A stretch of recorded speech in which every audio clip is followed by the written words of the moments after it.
فرش التراب.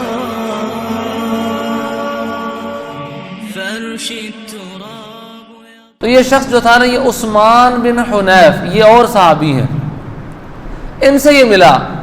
فشکا ذالک الی، انہوں نے مسئلہ بتایا کہ یار مجھے مسئلہ تھا حضرت عثمان غنی سے جو خلیفہ ہیں ان سے مجھے ملنا تھا، میں مل نہیں پا رہا. تو حضرت عثمان بن حنیف کہتے ہیں تم ایسا کرو، ائت المئدۃ فتودع، وضو کرنے والا جو پیالہ ہے، برتن ہے، وہ لے کر آؤ اور وضو کرو، پھر مسجد میں آؤ اور 2 رکعت نماز پڑھو، اور 2 رکعت نماز پڑھ کے اللہ کی بارگاہ میں یہ دعا کرو. وہ دعا کیا ہے؟ دعا کے الفاظ بڑے محبت والے ہیں، بڑے خوبصورت ہیں. دعا یہ کرو، اللہم انی اسألک واتوجہ الیک بنبینا محمد صلی اللہ علیہ وسلم نبی الرحمہ. اے اللہ، میں تیری بارگاہ میں سوال کرتا ہوں اور تیری بارگاہ میں تیرے محبوب محمد مصطفیٰ صلی اللہ علیہ وآلہ وسلم جو رحمت والے نبی ہیں ان کا وسیلہ دے کر تیری بارگاہ میں سوال کرتا ہوں. سبحان اللہ جی، سبحان اللہ. بہت سارے لوگوں کو مسئلہ بنا ہوتا ہے یہ کہ جی اللہ کی بارگاہ میں وسیلہ دینا ہے کہ نہیں دینا، وسیلہ دینا جائز ہے کہ ناجائز ہے، اللہ کی بارگاہ میں وسیلہ دینے کی کیا ضرورت ہے، وسیلہ تو اللہ تو سنتا ہے، وسیلے کی تو کوئی حاجت نہیں ہے. یہ طرح طرح کی باتیں جو کی جاتی ہیں یہ سب سے زیادہ میرے اور آپ کے آقا صلی اللہ علیہ وسلم زیادہ بہتر جانتے ہیں. ان کے صحابہ یہ زیادہ بہتر جانتے ہیں. ان کو پتہ ہے کہ اللہ سنتا ہے کہ نہیں، ہم سے بہت زیادہ پتہ ہے ان کو. قرآن پاک کی آیتیں کہ ادعونی استجب لکم، کہ مجھ سے دعا کرو میں سنوں گا. نحن اقرب الیہ من حبل الورید، یہ ان کو ہم سے زیادہ پتہ ہے. وہ لوگ، ان کی باتیں میں آپ کے سامنے بیان کر رہا ہوں. عثمان بن حنیف نے اس شخص کو پھر یہ نماز پڑھائی اور کہا یہ دعا کرو کہ میں نبی رحمت کا وسیلہ دے کر یا اللہ تیری بارگاہ میں سوال کرتا ہوں. ابھی بات یہاں ختم نہیں ہوئی ہیں جی. سوال دعا کس سے کر رہے ہیں؟ دعا کس سے کر رہے ہیں؟ اللہ سے. اللہ پاک سے دعا کرتے کرتے الفاظ یہ بتائے انہوں نے کہ یہ تم نے مانگنا ہے، یا محمد انی اتوجہ بک الی ربی فیقضی حاجتی وتذکر حاجتک وروح الی حتی اروح معک. کہتے ہیں اس کے بعد تم نے یہ کہنا ہے. اب دعا کس سے کی جا رہی ہے؟ اللہ سے. نبی پاک علیہ السلام کی وفات ظاہری ہو چکی ہے. آج ہم نعرہ لگاتے ہیں نا، نعرہ رسالت یا رسول اللہ، نعرہ رسالت، یا رسول اللہ. اس پہ بھی اعتراض ہو جاتا ہے کہ جی یہ نعرہ لگانا کہاں سے ثابت ہے؟ بھئی نعرہ لگانے میں کیا مسئلہ ہے؟ یا رسول اللہ کہتے ہیں جی یا کہہ کے پکارنا بنتا ہی نہیں ہے جی. یا کہہ کے نبی پاک علیہ السلام کی وفات ہو گئی ہے نہیں پکارا جا سکتا. وفات ہو گئی ہوئی ہے، نبی پاک علیہ السلام کی وفات ظاہری کے بعد کا معاملہ ہے اور دعا کی جا رہی ہے. ویسے نہیں پکارا جا رہا، دعا کی جا رہی ہے. اللہ سے دعا کرتے کرتے الفاظ یہ ہیں کہ اے محمد صلی اللہ علیہ وسلم، میں توجہ کرتا ہوں آپ کے وسیلے سے اپنے رب کی طرف. دعا کیسے کی جا رہی ہے؟ اللہ سے. اور نبی پاک علیہ السلام کو خطاب کر کے یہ پکارا جا رہا ہے کہ اے محمد صلی اللہ علیہ وسلم، آپ کے وسیلے سے میں اپنے رب کی طرف توجہ کرتا ہوں تاکہ میرا رب میری حاجت پوری کر دے. سبحان اللہ جی، سبحان اللہ جی. میرے خیال یہ لوگ جو ابھی اعتراض کرتے ہیں وہ تو فوراً شرک کا فتویٰ لگا دیتے ہیں کہ حضرت جی تسی بھاویں صحابی ہو بھاویں جو مرضی ہو یا شرک ہو گیا جی، معاذ اللہ. بھائی صحابہ سے زیادہ شرک اور ایمان کی ڈیفینیشن کون جانتا تھا؟ یہ وہ بتا رہے ہیں. اچھا اب وہ کہتے ہیں جی یہ دعا کرنی ہے تم نے. عثمان بن حنیف یہ کہتے ہیں کہ تم نے یہ دعا کرنی ہے اور اللہ پاک کی بارگاہ میں یہ الفاظ بول کر اپنی حاجت ذکر کرنی ہے. اس کے بعد میرے ساتھ آؤ، دیکھتا ہوں تمہارا کام کیسے نہیں ہوتا. سبحان اللہ جی. کہتے ہیں دعا کی اور اس کے بعد وہ شخص نے یہ دعا وغیرہ کر کے تو ان عثمان بن حنیف یہ راوی ہیں حدیث کے، ان کے ساتھ چلا گیا. ان کے ساتھ گیا، حضرت عثمان غنی رضی اللہ تعالیٰ عنہ کے دروازے پر آیا. تو حضرت عثمان غنی رضی اللہ تعالیٰ عنہ کا جو دربان تھا باہر جو پہرے پہ کھڑا تھا، اس نے آپ کا ہاتھ پکڑا اور حضرت عثمان غنی کی بارگاہ میں لے گیا. سبحان اللہ. پہلے موقع ہی نہیں مل رہا تھا، پہلے ٹائم ہی نہیں مل رہا تھا، تو توجہ نہیں فرمائی جا رہی تھی. اب یہ نماز پڑھ کے دعا کر کے گیا ہے تو وہ شخص جو پہلے مل نہیں پا رہا تھا کہتا میں دروازے پہ پہنچا ہوں. دروازے پہ پہنچتے ہی حضرت عثمان غنی رضی اللہ تعالیٰ عنہ کا چوکیدار جو بھی تھا وہ آیا اور آ کر اس نے مجھے فوراً حضرت عثمان کی بارگاہ میں پیش کر دیا. حضرت عثمان غنی رضی اللہ تعالیٰ عنہ نے مجھے اپنے ساتھ اپنے جو جگہ تھی وہاں پہ بٹھایا, پلنگ پہ بٹھایا, پوچھا کیا حاجت ہے, کیا مسئلہ ہے. کہتے میں نے حاجت اپنی ذکر کی, فوراً ہی میری حاجت پوری کر دی. جو میرا مسئلہ تھا پوری حاجت پورا معاملہ میرا جو ہے نا وہ حل کر دیا, اور کہا اس کے بعد بھی کوئی مسئلہ ہو تو جب تک تمہیں موقع ملے تم میرے پاس آ جایا کرو. پہلے کیوں نہیں آئے, تم پہلے کیوں نہیں آئے, تم اگر پہلے آ جاتے میں تمہارا کام پہلے کر دیتا. اب وہ شخص کیا کہتا میں تو کافی دنوں سے چکر لگا رہا ہوں, میرا کام ہو ہی نہیں تھا رہا. جی اب یہ شخص جب حضرت عثمان غنی رضی اللہ تعالی عنہ سے اپنا کام کروا کے باہر نکلا تو باہر وہ راوی وہ صحابی جنہوں نے حدیث بیان کی, عثمان بن حنیف, وہ کھڑے انتظار کر رہے تھے. کہا کہ ہاں جی کام ہوا کہ نہیں ہوا. انہوں نے کہا جزاک اللہ خیرا, اللہ آپ کو جزا دے, آپ کے یہ دعا اور نماز پڑھانے کی برکت سے میرا کام ہو گیا. پہلے میری طرف توجہ ہی نہیں فرما رہے تھے, نماز پڑھ کے گیا ہوں, اپنے ساتھ بٹھایا ہے, کام بھی پورا کیا, میری بات بھی سنی, اور کہا پہلے کیوں نہیں آئے. ساتھ میں یہ بھی کہہ دیا کہ جب بھی کوئی کام ہو فوراً میرے پاس چلے آنا. یہ کیا معاملہ ہے. تو عثمان بن حنیف کہتے ہیں اللہ کی قسم ما کلمتہ, جب میں نے تمہیں بات بتائی ہے نا میں نے ایسے نہیں بتا دی. شہدت رسول اللہ صلی اللہ علیہ وسلم, میں حضور نبی کریم صلی اللہ علیہ وسلم کی بارگاہ میں حاضر تھا. ایک شخص آیا جو نبینا تھا, جو نبینا شخص تھا. فشکا الیہ ذہاب بصرہ, اس نے نبی پاک علیہ السلام کی بارگاہ میں اپنے نبینا ہونے کا معاملہ عرض کیا. تو نبی پاک علیہ السلام نے فرمایا کہ تو بینائی چاہتا ہے کہ صبر کرنا چاہتا ہے. صحابہ کا عقیدہ تھا اگر بینائی بھی چاہیے تو بارگاہ مصطفیٰ میں آ جاؤ. بھائی بینائی دینے والا کون ہے؟ اللہ ہی ہے نا. یہ ہمارا عقیدہ ہے الحمدللہ, لیکن ہمارا یہ بھی عقیدہ ہے کہ کون دیتا ہے دینے کو منہ چاہیے, کون دیتا ہے دینے کو منہ چاہیے, دینے والا ہے سچا ہمارا نبی, دینے والا ہے سچا. اور ہمارا یہ بھی عقیدہ ہے کہ دنیا میں بھی عطا فرماتے ہیں, آخرت میں بھی عطا فرمائیں گے. اپنے ہر امتی کو کریں گے عطا, آب کوثر کا پیالہ ہمارا نبی, آب کوثر کا پیالہ. نبی پاک علیہ السلام نے اس کو یہ نہیں فرمایا کہ اے صحابی تجھے پتہ نہیں اللہ کا فرمان ہے ادعونی استجب لکم, میرے سے دعا کرو میں سنتا ہوں. تو میرے پاس آ گیا ہے, تو میرے پاس آ گیا, تجھے میں نے یہ سکھایا ہے, تجھے میں نے یہ تعلیم دی ہے. شرک کرتا ہے, وسیلے دیتا ہے, اللہ کی بارگاہ میں کسی کا وسیلہ جائز نہیں ہے, تو وسیلے دیتا ہے. نبی پاک علیہ السلام نے ایسی کوئی بات ارشاد نہیں فرمائی. ہاں جی, دعا تو اللہ سے ہی کرنی ہے, سننی اس نے ہی ہے, کرم اس نے ہی کرنا ہے, لیکن وسیلہ بھی کوئی چیز ہوتی ہے, وسیلے کا بھی کنسپٹ موجود ہے. وہ پہلے حضور کے پاس آیا, نبی پاک علیہ السلام نے فرمایا آنکھیں چاہیے یا صبر کرے گا. انہوں نے عرض کی یا رسول اللہ صلی اللہ تعالی علیہ وسلم, میرا کوئی رہنما نہیں ہے, وقد شق علیہ, معاملہ مجھ پر مشکل ہو جاتا ہے, لہذا آنکھیں ہی عطا فرما دیں, آنکھیں ہی مل جائیں. تو نبی عثمان بن حنیف جنہوں نے وہ عثمان غنی کے دور میں ایک شخص کو یہ روایت سنائی, وہ کہتے ہیں میں خود گواہ ہوں کہ نبی پاک علیہ السلام نے اس کو بھی یہی فرمایا جو میں نے تمہیں کہا. وضو والا برتن لے کر آؤ, اس نے وضو کیا, فرمایا جاؤ 2 رکعت نماز پڑھو, پھر ان الفاظ سے دعا کرو جو میں نے تمہیں بتائے ہیں. نبی پاک علیہ السلام کا وسیلہ دے کر اللہ کی بارگاہ میں دعا کرنا یہ خود حضور نے سکھایا کہ میرے وسیلے سے اللہ کی بارگاہ میں دعا کرو. پھر وسیلہ بھی دینا ہے, اور دوران دعا اللہ سے کی جا رہی ہے, لیکن دعا کے دوران نبی پاک علیہ السلام کو پکارا جا رہا ہے, یا محمد, اسی کو تو ہم کہتے ہیں یا رسول اللہ. ہیں جی، یا حبیب اللہ.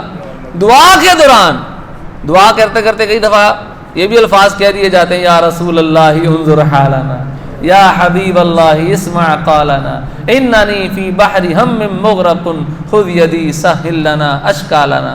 حضور علیہ السلام سے بھی استغاثہ کر لیا جاتا ہے. یہ استغاثہ کرنا یہ حدیث سے ثابت ہے، یہ طبرانی کی روایت ہے، اور اس کا کچھ مفہوم سنن ابن ماجہ، سنن نسائی وغیرہ میں بھی موجود ہے. امام نسائی نے بھی سنن الکبریٰ میں اس کو ذکر کیا. مستدرک علی الصحیحین میں بھی یہ روایت موجود ہے. تو نبی پاک علیہ السلام نے یہ دعا سکھائی. عثمان بن حنیف کہتے ہیں واللہ ما تفرقنا وطال بنا الحدیث حتی داخل علینا الرجل کأنہ لم یکن به در قط. فرمایا ابھی ہم بات ہی کر رہے تھے کہ تھوڑی دیر بعد وہ نماز پڑھ کے آیا، وہ بندہ جو تھوڑی دیر پہلے نبینا تھا، اللہ پاک نے اسے آنکھیں عطا فرما دی. سبحان اللہ جی، سبحان اللہ جی، سبحان اللہ. تو ہم الحمدللہ وسیلے کے قائل ہیں جی، ہم وسیلے کے قائل ہیں، ہم اسی بات کے قائل ہیں سب سے اولا و اعلیٰ ہمارا نبی، سب سے بالا و اعلیٰ ہمارا نبی. کون دیتا ہے دینے کو منہ چاہیے، دینے والا ہے سچا ہمارا نبی، دینے والا ہے سچا ہمارا نبی. تو یہ الحمدللہ بزرگوں کا، صحابہ کا طریقہ ہے کہ وہ اللہ کی بارگاہ میں وسیلہ پیش کیا کرتے ہیں. اور یہ قرآن کا حکم ہے، یہ قرآن کا حکم ہے. لوگ پوچھتے ہیں، سوال کرتے ہیں جی وسیلہ دینا اللہ کی بارگاہ میں ضرورت کیا ہے؟ جی بھئی اللہ نے ہی سکھایا ہے، یہ اللہ نے ہی ہمیں سکھایا ہے کہ میری بارگاہ میں وسیلہ پیش کرو. یا ایھا الذین آمنوا اتقوا اللہ وابتغوا الیہ الوسیلہ. وسیلے کے الفاظ قرآن میں موجود ہیں. اے ایمان والو اللہ سے ڈرو، اے ایمان والو اللہ سے ڈرو اور اللہ کی بارگاہ میں وسیلہ تلاش کرو. وسیلے کا تو ذکر خود قرآن میں فرمایا، اللہ فرما رہا ہے. اللہ نے یہ نہیں فرمایا کہ بھئی میری بارگاہ میں آنے کے لیے وسیلے کی کائے کی لوڑ ہے، وسیلے کی کائے کی ضرورت ہے. تو یہ وسیلے کا کنسپٹ ہماری شریعت میں موجود ہے کہ اللہ کی بارگاہ میں وسیلہ پیش، اگرچہ وہ وسیلے کے بغیر بھی سنتا ہے. وہ اللہ جو یہاں سنتا ہے تو کعبے میں بھی تو وہی اللہ سنتا ہے نا، تو کعبے میں جانے کی ضرورت کیا ہے پھر؟ وہ وسیلہ ہی ہوتا ہے کہ اس مقام، اس جگہ کی ایک عظمت ہوتی ہے کہ وہاں پر اس جگہ کو گویا ہم اللہ کی بارگاہ میں بطور وسیلہ پیش کرتے ہیں کہ اللہ اس مقام کے صدقے ہماری دعائیں قبول فرما. تو کتنی دعائیں یہاں نہیں قبول ہوتی، وہاں ہو جاتی ہیں قبول، وہاں قبول ہو جاتی ہے. تو جگہ جگہ کا فرق ہے، حالانکہ سننے والی ہستی تو ایک ہی ہے. اللہ جو وہاں سنتا ہے وہ اللہ یہاں نہیں سن سکتا کیا؟ وہ اللہ اگر مسجد میں سنتا ہے تو گھر نہیں سن سکتا، تو مسجد میں آنے کی کیا ضرورت ہے؟ تو جگہ جگہ کے فرق سے برکتوں اور رحمتوں کا، اللہ کی عنایتوں کا فرق آ جاتا ہے. مستجاب جہاں 70,000 فرشتے دعا کرنے والوں کی دعا پر آمین کہتے ہیں. رکن یمانی اور رکن اسود کے درمیان جو دیوار کا حصہ ہے خانہ کعبہ کا، وہاں دعا کرنے کا حکم ہے، یہاں دعا کرو. بھئی وہ اللہ جو یہاں سن رہا ہے وہی وہاں سن رہا ہے، لیکن فرمایا وہاں دعا کرو، تمہاری دعا پر 70,000 فرشتے آمین کہتے ہیں. تو اللہ کے معصوم فرشتے آمین کہیں تو دعا قبول کیوں نہ ہو پھر؟ ہیں جی. تو یہ اللہ کی بارگاہ میں وسیلہ پیش کرنا، اس کا کنسپٹ الحمدللہ قرآن و حدیث سے بالکل ثابت ہے، اور اس میں کوئی حرج والی بات نہیں، اور یہ بالکل روایتوں سے، حدیثوں سے ثابت ہے. بڑی خوبصورت حدیث پاک آپ کے گوش گزار کرتا ہوں. حضرت عمر فاروق اعظم رضی اللہ تعالیٰ عنہ کا دور مبارک ہے، اور یہ حدیث پاک حضرت انس رضی اللہ تعالیٰ عنہ اس کے راوی ہیں. بخاری کی روایت ہے، یہ بخاری میں حدیث موجود ہے کہ کان اذا قاحت استسقى بالعباس بن عبد المطلب، کہ حضرت عمر فاروق اعظم رضی اللہ تعالیٰ عنہ کے دور میں جب بھی قحط سالی ہوتی، بارش نہ برستی، تو وہاں پہ حکم یہ کہ نماز پڑھو، دعا کرو، اللہ کی بارگاہ سے میہ طلب کرو، بارش طلب کرو. حدیث بخاری کی ہے، حضرت انس فرما رہے ہیں عمر فاروق اعظم رضی اللہ تعالیٰ عنہ کا دور ہے جو منافقت کو پسند ہی نہیں کرتے تھے، جو شرک اور اس جیسی باتوں کو شیطان ان کے قریب سے بھی نہیں گزرتا تھا. یہ حدیثیں کہ جہاں سے عمر گزرتا ہے شیطان وہاں سے بھاگ جاتا ہے. ان کا دور مبارک ہے، قحط سالی ہوتی تھی. یہ کہہ رہے معمول کی بات بتا رہے ہیں، حدیث کے جو الفاظ ہیں کہ جب بھی قحط سالی ہوتی تھی حضرت عمر فاروق اعظم رضی اللہ تعالیٰ عنہ، حضرت عباس بن عبد المطلب نبی پاک علیہ السلام کے چچا جان، ان کا وسیلہ دے کر اللہ سے بارش مانگا کرتے تھے.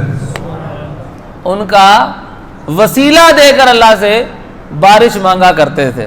اور وہ یہ فرمایا کرتے تھے اللہم انا کنا نتوسل الیک بنبینا فتسقینا وانا نتوسل الیک بعم نبینا فاسقنا فیسقون. وہ دعا کیا کرتے تھے یا اللہ جب تیرے محبوب ہمارے سامنے ہوتے تھے تو ان کی بارگاہ میں حاضر ہو کر ان کا وسیلہ دے کر تجھ سے دعا کیا کرتے تھے. اب اگر وہ سامنے موجود نہیں ہے تو ان سے نسبت رکھنے والے ان کے چچا کا وسیلہ دے کر یا اللہ تجھ سے بارش کا سوال کرتے ہیں. ابھی وہ اللہ کی بارگاہ میں یہ دعا کرتے تھے تو راوی حضرت انس فرماتے ہیں فیسقون، آسمان سے بارش برس جاتی. تو وسیلہ دینا یہ صحابہ کا طریقہ ہے. اللہ کی بارگاہ میں وسیلہ پیش کرنا یہ نبی پاک علیہ السلام کے صحابہ کا انداز ہے، ان کا طریقہ ہے. اچھا یہاں پہ پھر بعض لوگ یہ اعتراض کرتے ہیں اس حدیث سے تو یہ پتہ چلا کہ نبی پاک علیہ السلام جب تک زندہ تھے، حیات حقیقی کے ساتھ موجود تھے، تب تک تو وسیلہ پیش کیا جا سکتا تھا، بعد میں نہیں پیش کیا جا سکتا. تو بات تو یہ ہے نا کہ پہلی بات جو ہم اعتراض سنتے ہیں کہ جی وسیلہ ہے ہی نہیں، وہ تو ختم ہوا ہے نا. ہاں جی وہ تو ختم ہوا نا، باقی گل بھی مکا دینے ہیں. ہاں جی وہ والی بات تو ختم ہوئی نا کہ بھئی وسیلے کا کوئی ثبوت ہی نہیں ہے. اگر وسیلہ اللہ کی بارگاہ میں پیش کرنا شرک ہوتا یا غلط ہوتا یا ناجائز ہوتا تو اس میں زندہ مردہ کی کوئی تفریق نہیں ہے. جب لاجک آپ یہ دے رہے ہیں، بات آپ یہ کر رہے ہیں، اعتراض آپ یہ کر رہے ہیں کہ جب اللہ خود سن سکتا ہے، خود کرم فرما سکتا ہے تو وسیلہ پیش کرنے کی کیا ضرورت ہے؟ تو اس میں زندہ مردہ کا تو پھر کوئی کنسپٹ نہیں ہے نا. آپ زندہ کا وسیلہ پیش کریں وہ بھی غلط ہے، مردہ کا پیش کریں، جو دنیا سے وفات پا چکا ہے اس کا وسیلہ پیش کریں وہ بھی غلط ہے. جو غلط ہے وہ پھر غلط ہی ہے، اس میں زندہ مردہ کی کوئی تفریق کسی روایت میں موجود نہیں ہے. اور اگر آپ تفریق کرتے ہیں تو اس سے پہلے والی روایت میں نے پیش کر دی ہے آپ کو، جو طبرانی کی حدیث ہے اور صحیح حدیث ہے اور دیگر کتابوں میں بھی موجود ہے، جس میں صحابی کا عمل میں نے ذکر کیا کہ انہوں نے حضرت عثمان غنی کے دور میں، حضرت عثمان غنی کے دور میں اللہ کی بارگاہ میں حضور کا وسیلہ پیش کیا اور حضور کا وسیلہ پیش کر کے دعا کی، اللہ نے دعا سن بھی لی. وسیلہ کی برکت سے اللہ نے دعا سن بھی لی. تو یہ وسیلہ پیش کرنا الحمدللہ یہ صحابہ کرام علیہم رضوان کا انداز تھا کہ وہ اللہ کی بارگاہ میں وسیلہ پیش کیا کرتے تھے. بلکہ نبی پاک علیہ السلام کی ہستی مبارک تو وہ ہستی ہے کہ یہود کا تذکرہ اللہ نے قرآن میں فرمایا کہ وَقَانُوا مِن قَبْلُ يَسْتَفْتِحُونَ عَلَى الَّذِينَ كَفَرُوا، کہ یہودی لوگ جو ہیں ابھی حضور تشریف لائے ہیں تو کہتے ہیں ہم پہچانتے ہی نہیں ہیں. اللہ فرماتا ہے یہ اس طرح پہچانتے ہیں يَعْرِفُونَهُ كَمَا يَعْرِفُونَ أَبْنَاءَهُمْ، حضور کو ایسے پہچانتے ہیں جیسے اپنے بیٹوں کو پہچانتے ہیں. لیکن جب حضور کے سامنے آتے تھے تو کیا کہتے تھے؟ ہم پہچانتے ہی نہیں، ہم تو جانتے ہی نہیں ہیں. حالانکہ اس سے پہلے یعنی نبی پاک علیہ السلام کی آمد سے پہلے قرآن کے الفاظ یہ ہیں کہ حضور کا وسیلہ دے کر یہ اللہ کی بارگاہ میں دعا کیا کرتے تھے. یہ قرآن کے الفاظ ہیں. اور اس وسیلے کو اللہ نے کہیں شرک نہیں فرمایا کہ وہ یہ شرک کرتے تھے، وہ یہ غلط کرتے تھے. قرآن میں جہاں کہیں بتوں کی عبادت کا ذکر موجود ہے، ان کی پوجا کرنے کا ذکر موجود ہے، وہاں سخت ترین مذمت کی گئی ہے کہ یہ شرک ہے، یہ غلط ہے، اللہ کے علاوہ کسی کو پوجنا جائز نہیں ہے. تو اگر یہ بھی شرک یا غلط ہوتا تو اللہ اس مقام پر پہلے اس بارے کی آیت ہے اللہ پاک فرما دیتا کہ یہودی یہ شرک کیا کرتے تھے پہلے کہ حضور علیہ السلام کا وسیلہ اللہ کی بارگاہ میں پیش کرتے تھے. اللہ نے کہیں یہ نہیں فرمایا. تو اس کا مطلب ہے کہ جب اللہ پاک نے ایسا کچھ نہیں فرمایا تو میں اور آپ اس طرح کا دھونس نہیں جما سکتے کہ اللہ کی بارگاہ میں حضور کا وسیلہ پیش کریں گے تو یہ غلط اور نادرست ہو جائے گا. تو اللہ والوں کا وسیلہ پیش کرنا، ان کا توسل اللہ کی بارگاہ میں کرنا، یہ قرآن سے ایک اور مقام سے ثابت. آپ کو گزارش کرتا ہوں اصحاب کہف کا جہاں تذکرہ موجود ہے تو وہاں پر اصحاب کہف جب زندہ کیے گئے 309 سال کے بعد، اور پھر اس وقت لوگوں کا عقیدہ کمزور ہو چکا ہوا تھا، وہ آخرت میں اٹھنے پر یقین ان کا کمزور تھا، تو اللہ پاک نے ان اصحاب کہف کو اٹھایا. لوگوں نے دیکھا کہ یہ 309 سال تک یہاں سوئے رہے، تو جب ان کو اللہ اٹھا سکتا ہے تو ہمیں بھی اٹھا سکتا ہے. ان کا عقیدہ مضبوط ہوا. بس اللہ نے اپنی یہ شان دکھانی تھی. اس کے بعد دوبارہ ان کی اسی غار میں وفات ہو گئی. اب لوگوں نے وہاں پلان کرنا شروع کر دیا، قرآن میں موجود ہے، انہوں نے کہا جی یہاں پہ کوئی عمارت وغیرہ بناؤ، کچھ ایسا بناؤ کہ ان لوگوں کی یادگیری باقی رہے۔ تو قرآن کے الفاظ یہ ہیں قال الذین غلبوا علی امرہم، لوگوں میں مختلف مشاورتیں ہوئی کہ کیا بنانا ہے، کیا کرنا ہے، ان کی یادگیری کس طرح باقی رکھنی ہے۔ تو فرمایا قال الذین غلبوا علی امرہم، وہ لوگ کہ جو اپنے معاملے پر غالب آ گئے، جن کی بات مانی گئی، جن کا موقف مانا گیا، انہوں نے کیا کہا لنتخذن علیہم مسجدا، ہم ان کے غار کے اوپر ایک مسجد ضرور بنائیں گے۔ مسجد حالانکہ کیا ہے؟ اللہ کا گھر ہے، وہاں اللہ کی عبادت کرنی ہے، تو اصحاب کہف کے غار کے اوپر مسجد بنانے کی کیا ضرورت ہے؟ شرک نہیں ہو جائے گا پھر یہ؟ جن کے لوگوں کے ذہن میں بار بار شرک ہی آتا ہے تو پھر یہ تو بڑا شرک ہو جائے گا بھائی، جہاں ان کے مزار موجود ہیں، ان کے قرآن کے الفاظ لنتخذن علیہم، ان کے اوپر ہم مسجد بنائیں گے، کوئی تعویل نہیں ہے یہاں، کوئی معنی میں فرق نہیں ہے، ان کے غار کے اوپر ہم مسجد بنائیں گے۔ قرآن میں اس کو کہیں شرک نہیں فرمایا، اللہ نے ان کی شان بیان فرمائی کہ لوگ آپس میں جھگڑنے لگے بھائی ان کی یادگیری کس طرح باقی رکھنی ہے، کیا معاملہ کرنا ہے، تو جن کی بات مانی گئی، پلان یہ طے پایا کہ انہوں نے کہا کہ ہم ضرور ان کے اوپر مسجد بنائیں گے۔ تو مسجد حالانکہ اللہ کا گھر ہے، وہاں اللہ کی عبادت کرنی ہے، تو پھر اصحاب کہف کے غار کے اوپر بنانے کی کیا ضرورت ہے؟ ضرورت یہی ہے کہ اللہ والوں کے قرب میں جب آپ عبادت کرتے ہیں تو اللہ کی رحمتیں زیادہ نازل ہوتی ہیں، اللہ کی عنایتیں زیادہ برستی ہیں۔ اسی وجہ سے کعبے جاتے ہیں کہ وہاں وہ جگہ ہے جہاں حضور نے خود عبادتیں کی ہوئی ہیں۔ حجر اسود کو اسی وجہ سے چومتے ہیں کہ اس پیارے پتھر کو خود نبی پاک علیہ السلام نے چوما ہے تو پتھر ہی نا، ہے تو پتھر ہی، کعبہ بھی تو پتھر ہی تو ہے، اور کیا ہے؟ پتھر کے سامنے تو جھک رہے، لیکن اس پتھر کے سامنے جھکنے کا اللہ نے حکم دیا اور نبی پاک علیہ السلام نے جھک کے دکھایا، تو جس کے آگے حضور جھکے وہ پتھر بھی شان والا ہو گیا۔ جھکنا تو اللہ کی بارگاہ میں ہوتا ہے، رخ اس پتھر کی جانب ہوتا ہے، تو لیکن یہ بھی سعادت، اس پتھر کی سعادت مندی ہے، اس جگہ کی سعادت مندی ہے، اس کعبے کو یہ افضلیت اور مقام حاصل ہے کہ جس کے بارے میں حضور نے یہ خواہش ظاہر کی کہ یا اللہ میری یہ تمنا ہے، خواہش ہے کہ کعبے کو قبلہ بنا دیا جائے، تو حضور جھکے، حضور نے اس کو قبلہ بنایا تو آج پوری دنیا اس کی طرف جھک رہی ہے۔ تو یہ شانیں، یہ عظمتیں اللہ کے نیک بندوں کے توسط سے ہی حاصل ہوتی ہیں۔ لا اقسم بہذا البلد وانت حل بہذا البلد، اے محبوب مجھے شہر مکہ کی قسم ہے، شہر مکہ کی قسم اللہ نے یاد فرمائی اور کہا اس لیے قسم کھاتا ہوں کہ اس شہر مکہ میں اے محبوب تم چلا پھرا کرتے، تم موجود ہو۔ کعبے کا ذکر نہیں کیا، حجر اسود کا ذکر نہیں کیا، مقام ابراہیم کا ذکر نہیں کیا، ان بابرکت جگہوں کا ذکر نہیں کیا، نبی پاک علیہ السلام کے قدموں کا ذکر کیا کہ اے محبوب آپ کے قدم اس مکہ پاک کی زمین پر لگے ہیں، اس لیے شہر مکہ کی قسم کھاتا ہوں۔